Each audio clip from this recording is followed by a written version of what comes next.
If you've just tuned in right now, we're going through the cuts as they happen, and what is actually a surprise for me. Okay, we know we got rid of Sidearm Sally the other day. We didn't waste any time getting rid of Sidearm Sally. Okay, Ben DiNucci left the building. I don't know if he's going to make a pizza place or what, but Ben DiNucci got cut. About a half an hour ago, or within the last half an hour, we ended up having Will Grier being released. Okay, so you figured, all right, so we got Cooper Rush as the backup, and we're good right there in that situation. But in a surprise move, literally, it just came across on Twitter 42 seconds ago, or maybe a little longer since I've already been talking for about 48 seconds or more. Um, Cowboys have released Cooper Rush. Persons familiar with the move said he has secured at least 4 years of NFL experience, so he's not subject to waivers. Rush and Will Grier both off the initial 53, but at least one likely returns. Rush threw game-winning TD at Vikings to start. So, right now, the Cowboys have one quarterback on the roster. One quarterback, and that's Dak Prescott. And either the Cowboys bring back Will Grier or Cooper Rush. I thought for sure it was going to be Cooper Rush is going to be the guy because Will Grier had, of course, a groin injury where he missed some time. And in the last preseason game, there was nothing special about it. In fact, you could look and say, sidearm Sally. And don't think I'm saying that Ben DiNucci needs to be our backup quarterback. Don't do that.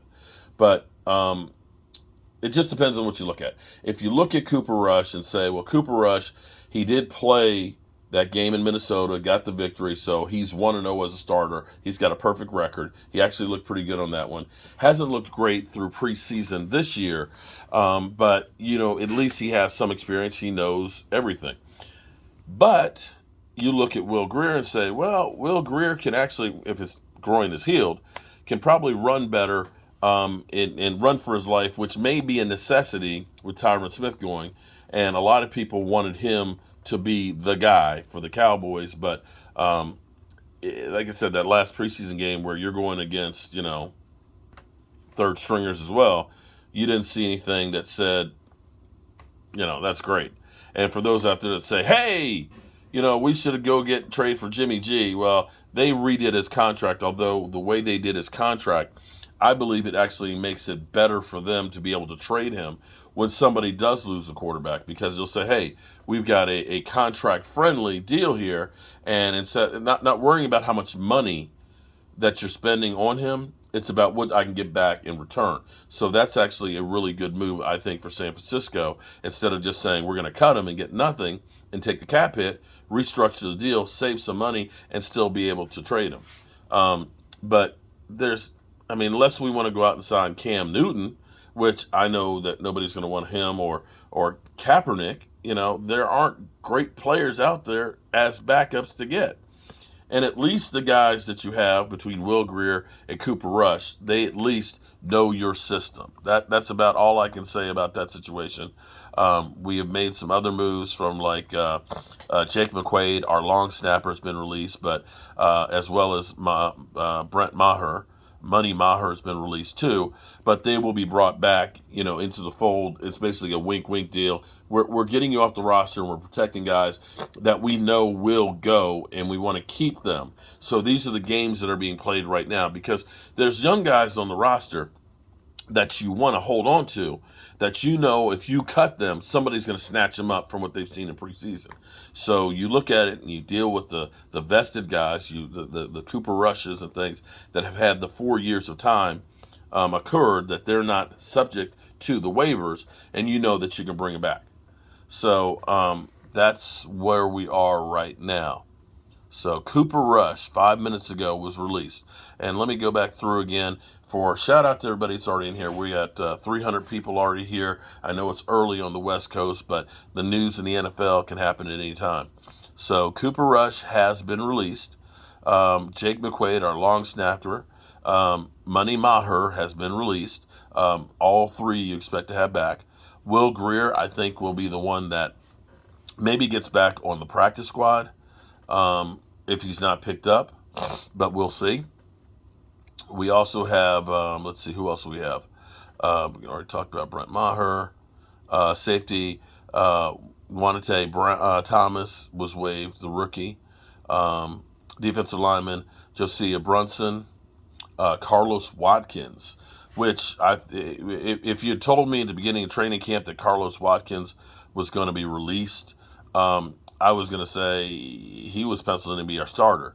But because guys like Tristan Hill showed up and started playing really, really well, he kind of moved his way down.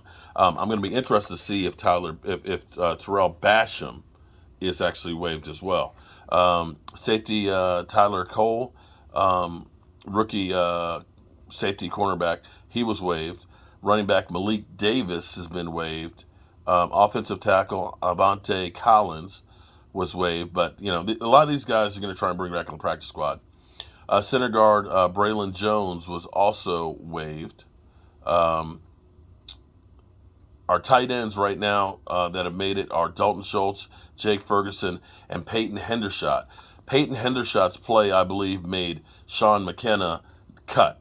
Literally, I think Hendershot made the statement right then and there in that preseason game, showing the grit that he had, was the reason that Sean McKenna was let go. Sean McKenna was actually having a really good camp, but I think he is a guy that, if he clears waivers, will be brought back. Carlos Watkins, we talked about. Wide receiver Brandon Smith, he would also be a strong fit for practice squad. Wide receiver DeMonto Drummond, he was definitely was released. Center Alex Lindstrom was released, but he could be a practice squad guy. Stoney Jackson, linebacker. Once we got Anthony Barr, he became more expendable. Some of these young guys. Our defense, let's be clear, we actually have a loaded defense. Defensive end Micah Tafua, he got released. Could be a practice squad guy. And I think that's where we are right now. All right, so you're up to date with what we have as far as cuts. Still interesting, Cooper Rush and Will Grier, as well as Ben DiNucci, all have been put on waivers. We'll see who goes through. And we're going to keep on watching.